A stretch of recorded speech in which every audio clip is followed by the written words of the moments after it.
अगर कहा जाए तो जितनी मजबूत आवाज, जितना संघर्ष और जितना खामोश, जैसे एक समुंदर खामोश होता है ना, बहुत बोलता नहीं,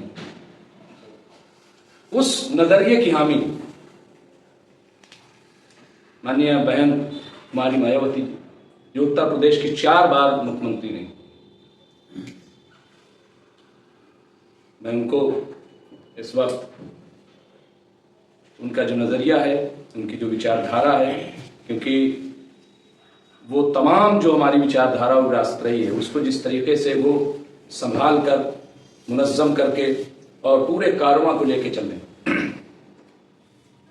बहुत सारे लोग ये समझ रहे हैं, मैंने अभी एक मीटिंग में ये बात आई, जब 4 बार वज़ीर आला रही, इतनी बड़ी पार्टी, लेकिन उत्तर प्रदेश में आप देखिए कि कुछ नहीं हो पाया।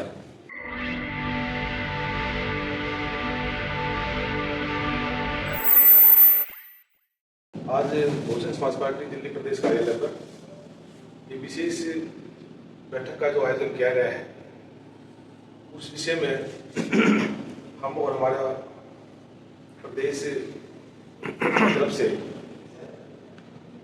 हमारे केंद्रीय प्रभारी आदरणीय सीपी सिंह साहब जी हैं, उनके साथ साथ हमारे दूसरे प्रभारी हमारे सुरेश आर्य जी हैं, वो आपके बीच में पूरा एजेंडा आपके सामने रख देंगे। मैं आज की इस मीटिंग का विधिवत शुरुआत करूं, उससे पहले हम अपने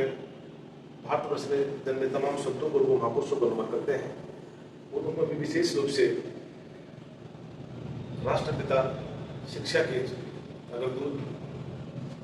महात्मा ज्योतिबा फुले जी, आरक्षण के जनक छत्रपति शिवाजी महाराज जी, इस देश के अंदर करोड़ों करोड़ों दलितों वंचितों को हक अधिकार दिलाने वाले भारत के संविधान निर्माता, राष्ट्र निर्माता, भारत रत्न बोधिसत्व परम आदरणीय बाबा साहब डॉक्टर भीमराव अम्बेडकर जी को भी, के साथ साथ बहुजन समाज पार्टी TS4 और वाम सेना के संस्थापक जन्मदाता हम सब के रहबर बहुजन नायक मानव साहब काशीराम जी को भी हार्दिक दिल से सत नमन करते हुए, आज बहुजन समाज पार्टी जो इस देश की तीसरे नंबर की राष्ट्रीय पार्टी है, उन राष्ट्रीय पार्टी की हमारी परम आदरणीय, हमारी मुख्य आदर्श नेता RLD के नाम से विख्यात उत्तर प्रदेश से सबसे बड़े प्रदेश की 4 वाले मुख्यमंत्री, राज्यसभा सांसद, लोकसभा सांसद, विधान परिषद, विधानसभा, लगभग सभी पदों पर रहने वाली हमारी आदरणीय बहन कुमारी मायावती जी को हम अपना आदर्श नेता मानते हैं, उनकी रीति और नीति में पूर्ण आस्था रखते हैं। तो साथियों, आज के हमारे जो इस बैठक के विशेष रूप से जो मुख्य अतिथि हैं आज के, वो हमारे केंद्रीय प्रभारी हरियाणा एंड दिल्ली प्रदेश के जो अभिमान्य बहन जी ने लगा रखे हैं। तो ऐसे हमारे जिन्होंने अपनी पूरी जिंदगी बहुजन मूवमेंट के नाम समर्पित कर दी, बहुजन समाज पार्टी और इस आंदोलन के लिए अपनी नौकरी तक को छोड़ना पड़ा, तो उसके लिए भी हंस के उन्होंने अपने इस कुर्बानी को भी दिया है। साथियों, ऐसे बहुजन समाज पार्टी जो एक आंदोलन का ज्यादा रूप है, बहुजन समाज पार्टी इस देश के अंदर उन सामाजिक जो हमारे पुरखे रहे हैं, जिन्होंने इस देश के अंदर जो सामाजिक प्रवृत्ति है, सामाजिक जाति भेद है, उसको खत्म करने के लिए अपनी पूरी जिंदगी लगाई, उसी काम को बढ़ाने के लिए बहुजन समाज पार्टी माननीय बहन कुमारी मायावती जी के निर्देशन में काम कर रही है। तो साथियों, आज के जो प्रोग्राम हम स्टार्ट करते, तो आज हमारे मुमताज आलम रिजवी साहब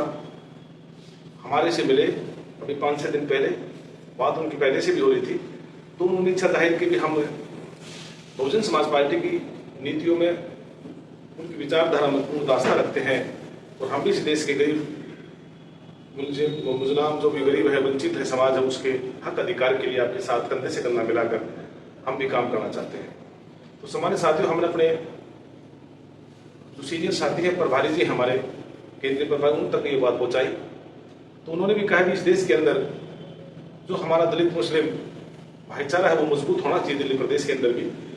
दूसरी कड़ी में ये सब आज ये कार्रवाई चल रही है। तो मैं सबसे पहले जो हमारे आज के पार्टी ज्वाइन कर रहे हैं हमारे साथी, नौजवान साथी हैं, वो बहुत काबिल हैं, पढ़े लिखे हैं, और हमें पूरा विश्वास है कि वो दिल्ली प्रदेश में बहुजन समाज पार्टी के साथ विशेष रूप से सर्व समाज के साथ साथ विशेष मुस्लिम समाज को भी पार्टी की नीतियों को, उनकी विचारधारा को पहुंचा कर यहाँ भी बड़े स्केल पर समाज को जोड़ने का काम करेंगे। तो मैं सबसे पहले रिजवी साहब से निवेदन करूंगा, अब वो अपनी तरफ से अपने विचार, अपनी सोच आपके सामने रखें, उसके बाद में मैं अपनी कार्रवाई को आगे बढ़ाएंगा। तो मैं सबसे पहले अपने रिजवी साहब से भी निवेदन करूंगा, अगर वो आपके सामने अपने आने का मकसद भी अपने मुंह से बता दे और क्या करना है, कैसे विचार बना, जैसे भी थोड़े जो भी उनके कुछ है। तो रिजवी साहब, हमारे कंवर साहब और हमारे राष्ट्रीय जी इंचार्ज और हमारे केंद्रीय कोऑर्डिनेटर, नेशनल कोऑर्डिनेटर, केंद्रीय राज्य कोऑर्डिनेटर जनाब आर्या साहब और तमाम जो आप तशरीफ फरमा हैं और हमारे जो मीडिया के साथी हैं, मैं सबसे पहले आप सबका शुक्रिया अदा करता हूँ और ख़ास तौर से यहाँ पे जो भी जिम्मेदारान हैं, बहुत जल्द सबसे बहुत अच्छी वाकफियत हो जाएगी, चूँकि पहला दिन है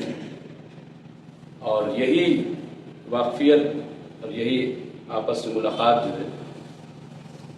सबसे पहला मकसद यही है। और मैं, जैसा कि अभी हमारे अध्यक्ष जी ने कहा, मैं भी जो इस सरजमीन को जिन्होंने अपनी अजीम खिदमात से, अपनी कुर्बानियों से इस देश को मजबूत किया, यहाँ तक पहुँचाया, हमारे आंजानी ज्योतिबा फुले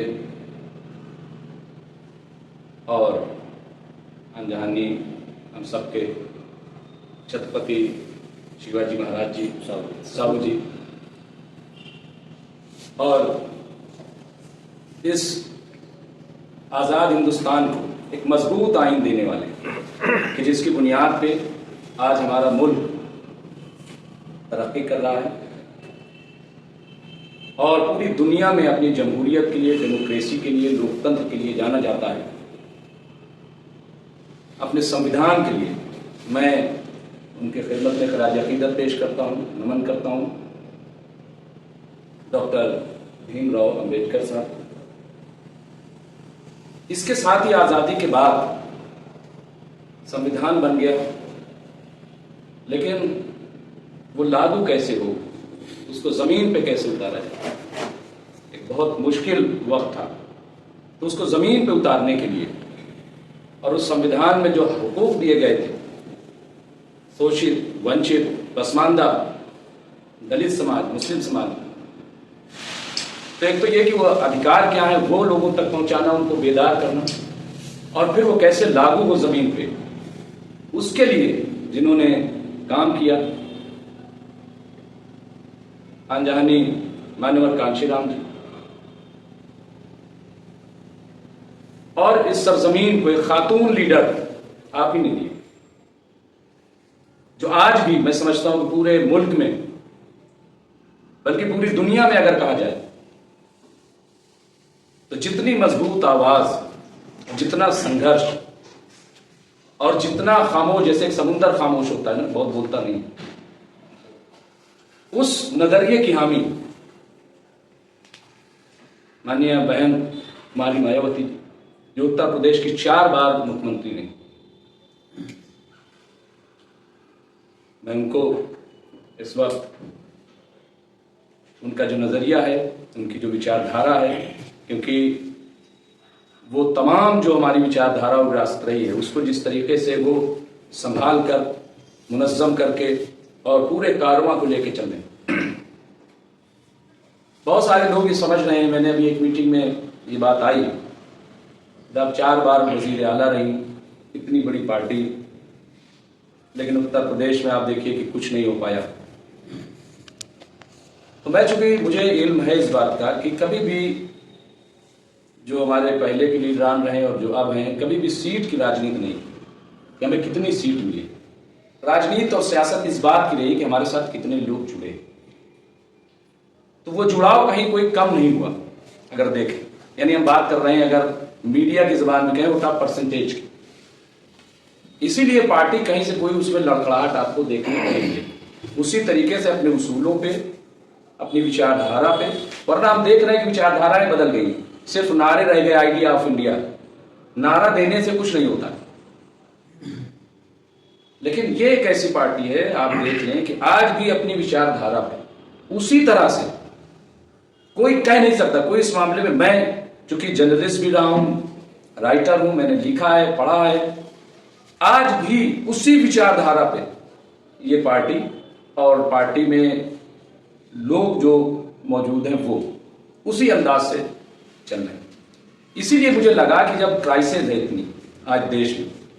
देश को जिस तरह से गलत सिमत की तरफ ले जाने की कोशिश की जा रही है, ऐसा लग रहा है कि फिर जैसे अमीर अमीर होता जा रहा है, गरीब गरीब होता जा रहा है। ये जो खाई, क्योंकि इसी को पाटने के लिए ये पार्टी वजूद में आई थी, ये जो खाई है ये कैसे पटे। तो इसीलिए आप देखिए, जब डॉक्टर सच्चर कमेटी की रिपोर्ट बनी और जब रिपोर्ट आई तो उसका जो सबसे मशहूर जुमला हुआ है तमाम, वो ये कि मुसलमानों की हालत दलितों से बदतर। तो क्यों हो गई? कोई तो वजह रही होगी, और जिम्मेदार कौन है? लेकिन अगर सही काम होता तो हम तो मुसलमानों को आज जो कर रहे हैं कि वो, क्योंकि मकसद ये था कि कोई दलित दलित न रहे। दलित का मतलब वो नहीं है कोई जात बिरादरी नहीं है, बल्कि वो कि जो सबसे आखिरी शोर पे बैठा व्यक्ति शख्स है, वो कैसे मेन स्ट्रीम में आ जाए और मेन स्ट्रीम में आकर के देश की खिदमत करे। क्योंकि जब तक सारे लोग जुट करके काम नहीं करेंगे कभी देश विकास नहीं कर सकते। तो आज फिर वही चीज मेरे ख्याल से आ गई है। तो इसलिए मुझे लगा कि तमाम हमने पार्टियों को देखा, लीडरान को देखा, उनकी विचारधारा को देखा। कांग्रेस की बहुत अच्छा मैनिफेस्टो उनका सब था, लेकिन आज वो आप देख लीजिए, मध्य प्रदेश में कोई विचारधारा काम करने लगती, गुजरात में कोई विचारधारा काम करने लगती और दूसरे प्रदेशों में कोई। तो इसलिए मैं ज्यादा कुछ ना कह के सिर्फ ये कि मुझे लगता है कि देश को आज बहुजन समाज विचारधारा की जरूरत है और इसके बगैर देश अपने सही सिमत की तरफ नहीं बढ़ सकता। इसलिए हम सब की जिम्मेदारी और खास तौर से जो तालीम याफ्ता तबका है उसकी बहुत जरूरत है। जिनको लगता है कि राजनीति खराब हो गई है वो आकर के बहुजन समाज पार्टी में देखें कि ऐसा नहीं है कि राजनीति खराब हो गई। नहीं, राजनीति में कुछ लोग आ गए हैं जो मफाद परस्त हैं, वो खराब हो गए। लेकिन हमें पूरी उम्मीद है कि बहुजन समाज पार्टी में शामिल होकर के न सिर्फ ये कि हम खुद, बल्कि हमारी कोशिश होगी कि तमाम जो तालीम याफ्ता लोग हैं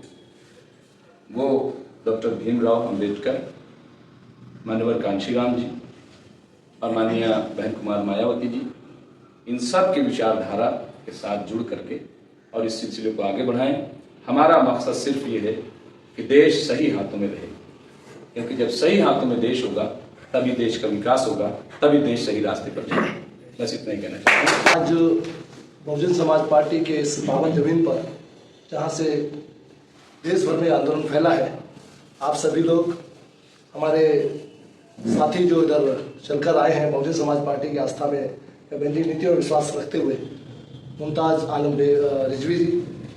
तो उनके साथ जो साथी हैं उनका हम धन्यवाद करते हैं और जो मीडिया कर्मी आए उनका भी हम लोग तहे दिल से धन्यवाद करते हैं। हमारे साथ इधर बहुजन समाज पार्टी जो साथी जिले के बैठे उनका धन्यवाद करते हैं। मैं अपनी बात कहूँ इससे पहले, जिन महापुरुषों की वजह से आज हम लोग इस लायक बने हैं कि हम लोग अपनी आवाज़ को बुलंद कर सकते हैं, तो हमें उनको नमन करना जरूरी है कि ये हमारे संस्कार हैं जो महापुरुषों से मिले हैं। तो सबसे पहले शिक्षा के अग्रदूत ज्योतिबा फूले, उनकी पत्नी माँ सावित्रीबाई फूले और फातिमा बेग को नमन करते हैं, जिन्होंने शिक्षा का आंदोलन चलाया इस देश में। हिस्सेदारी की नुमाइंदगी पेश करने के लिए कोल्हापुर के राजा छत्रपति साहूजी महाराज ने रिप्रेजेंटेशन का जो दौर चलाकर पूरे देश में हिस्सेदारी की बात की, ऐसे महापुरुष को नमन करते हैं। साथ में हमारे साथ जो आज बहुजन समाज पार्टी का दामन थामने के लिए इधर आए हैं, मुमताज आलम बेगम जी, मुमताज आलम रिजवी जी, तो मैं उनका भी शुक्रगुजार हूँ, धन्यवाद करता हूँ कि उन्होंने जो बात, तो उस दिन हम उनसे पहली बार मुखातिब हुए थे उधर सांसद श्री रामजी गौतम जी के आवास पर, तो वहाँ हमारी मुलाकात हुई, उनसे उनकी लंबी बातचीत हुई। तो मुझे लगता है कि उन्होंने वाकई में बहुजन समाज पार्टी के शासन प्रशासन अनुशासन के बारे में जरूर अध्ययन किया होगा और माननीय बहन जी के कार्य और उनके कार्य प्रणाली के बारे में जरूर अध्ययन करने के बाद ही बहुजन समाज पार्टी की तरफ आने के लिए विचार किया होगा। तो उनकी लंबी बातचीत हुई, उन्होंने कहा कि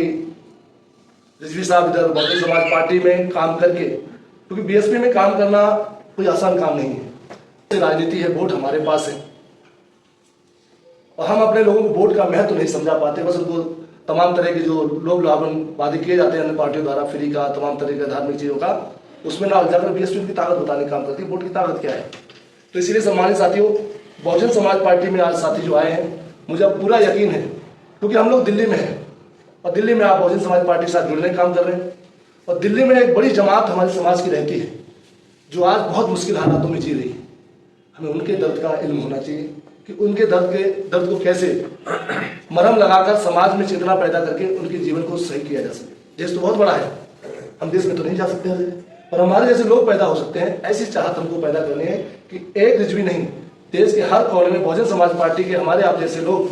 पैदा करें और उनको पैदा करें। तो दिल्ली एक बहुत बड़ा क्षेत्र है, लगभग 17-18% मुस्लिम आबादी भी इधर है, 20-22% यहाँ दलित आबादी है, जो तमाम जगह आपके कबीलों के तौर पे रहती है, चाहे जेजे कॉलोनी हो, चाहे झुग्गी कैंप्स हो, चाहे कच्ची कॉलोनी हो, चाहे और भी जो ढेर से बड़े हुए वहाँ लोग मिश्रित करते हैं, तो हमारे लोग हैं, इनके सबके पास वोट है और इन्हें सही में वोट की सही ताकत नहीं पता, इल्म नहीं पता है। तो ये हम लोग काम करेंगे। हमें पूरा यकीन है कि आप लोग, हम लोग मिलकर दिल्ली को अगर तैयार कर लेंगे, और दिल्ली देश की राजधानी है, यहाँ की महक दुनिया में जाती है और बीएसपी और आप हम लोग मिलकर बीएसपी की कारवां दिल्ली में पावर हाउस बना लिया तो आपका तमगा और आपका नाम पूरी दुनिया में स्वर्ग लाएगा। तो जो माननीय बहन जी का आदेश होगा कि अगर आपको बहन जी को लगे भाई जिनके पास ज़्यादा ताकत है भागने की और वो अनुशासन में भाग सकते हैं, तो वो सेकंड स्टेप होगा। अभी हमारा स्टेप ये है कि हम दिल्ली में रहकर दिल्ली को तैयार करें और Bahujan Samaj party cadre movement भी समझें। अन्य पार्टियों की तरह हम लोग हल्ला की राजनीति, मीडियाबाजी राजनीति कम करते हैं, क्योंकि मीडिया आपका नहीं है। जिस मीडिया में हम लोग जाते हैं वो प्योरली मनवादी पूंजीवादी तंत्र का मीडिया है। वो आपका प्रयोग तो करता है, पर हमारे लोग मीडिया में नहीं होते। हमारे लोगों के पास कई जगह मोबाइल भी नहीं है। जिन लोगों को आप गाँव छोड़ के आए हो, उनके पास तालीम नहीं, मोबाइल नहीं, मीडिया नहीं है, उन्हें कैसे आप सुनाओगे? उन्हें तो घर घर जाना पड़ेगा। तो इसीलिए हम लोग घर घर जाने की बात करते हैं सर, इसीलिए हम लोग मैन मीडिया से दूर रहते हैं, क्योंकि मीडिया कभी आपकी बात है आपको यूज करता है, हिंदू मुस्लिम दलित अचगड़ा पिछड़ा के नाम पर यूज करता है, गाय गोबर के नाम पर आपकी सही से समस्या हल नहीं करता, समस्या पर चर्चा नहीं करता मुस्लिम समाज दलित समाज की। तो मेरा मानना है कि वो लोग वही एजेंडे लेके आते हैं जो कांग्रेस और भारतीय जनता पार्टी के लिए प्रमुख होते हैं, आपके लिए नहीं। तो इसीलिए हम लोग मीडिया से पीछे रहते हैं और इसलिए हम लोग जमीन पर रहकर लोगों से संवाद करना ज़्यादा पसंद करते हैं। तो मेरी उम्मीद है कि आप हम लोग हमारी बात को समझ चुके होंगे कि बीएसपी संगठन और संगठन के साथ साथ कैडर और अनुशासन के साथ साथ एक दूसरे से प्रेम भाव और भाईचारे के साथ काम करना चाहती है, कम्युनिकेट करने के लिए तैयार रहती है, करती भी है। तो आप सभी से भी ये उम्मीद करते हैं कि लोग आज इनके साथ बहुजन समाज पार्टी के साथ में सदस्यता लेंगे, जिम्मेदारी लेंगे। वो अपने अपने जहाँ जो रहते हैं वहाँ हम लोग चलकर उनके मनोबल को हाई करेंगे। बहुजन समाज पार्टी का दिल्ली में प्रदेश से लेकर विधानसभा बूथ तक का संगठन है हमारे पास, कैडराइज कार्यकर्ता है, वो हर जगह आपको मान सम्मान और आपके जो आपकी खासियत है उसका प्रयोग करेंगे। तो मुझे उम्मीद है आप लोग भी उनके साथ जुड़कर आपको महसूस होगा कि समाज कैसे चलता है, समाज कैसे चलना चाहिए। तो इन्हीं बातों के साथ मैं धन्यवाद करता हूँ। पार्टी में विधिवत रूप से ज्वाइनिंग कराने का ये अभी वो चल रहे हैं कि आप अभी हमारी कार्रवाई देख लो, अपनी कार्रवाई को हमारी इसके बाद चलाना, ठीक है ना साथी? तो ठीक है, आप मीडिया के साथी बैठे, अगर मीडिया के साथी ना बैठे होते तो हमारे साथी बैठे होते, तब भी यही चलना था। सम्मानित साथियों, अभी हमारे केंद्रीय स्टेट कोऑर्डिनेटर जी आपके बीच में अपने उद्गार प्रकट की। तो अभी हमारे मुख्य जो हमारे केंद्रीय कोऑर्डिनेटर हैं, स्टेट कोऑर्डिनेटर हमारे सीपी सिंह साहब जी, जो सीपी साहब को विधिवत रूप से बहुजन समाज पार्टी का जो सिंबल है और पटका जिसको बोलते हैं हम, उसको पहनाकर विधिवत रूप से पार्टी में ज्वाइनिंग कराएंगे और उसके बाद हम विचार प्रकट करेंगे और बहुजन समाज पार्टी की नीति और रीति के विषय में भी आप सबके सम्मुख माननीय रिजवी जी को भी और उनके साथी जितने भी यहाँ आए हैं जो पार्टी ज्वाइन कर रहे हैं, उनके साथ साथ वो भी इस चीज को जाने कि बहुजन समाज पार्टी इस देश के अंदर किस तबके के लिए, किस समाज के लिए, किस वर्ग के लिए, सर्व समाज के लिए जो बात करना चाहती है, इस देश के अंदर राजपाट के द्वारा लोगों को उनके हक अधिकार दिलाना चाहती है, उस विषय में अपना पूरे जीवन के अनुभव के आधार पर आपके बीच में विचार रखेंगे। तो मैं निवेदन करूंगा अपने केंद्रीय स्टेट कोऑर्डिनेटर माननीय सीपी सिंह साहब से वो रिजवी साहब को पार्टी का पटका पहनाकर उनको विधिवत रूप से पार्टी ज्वाइन कराने का कष्ट करें।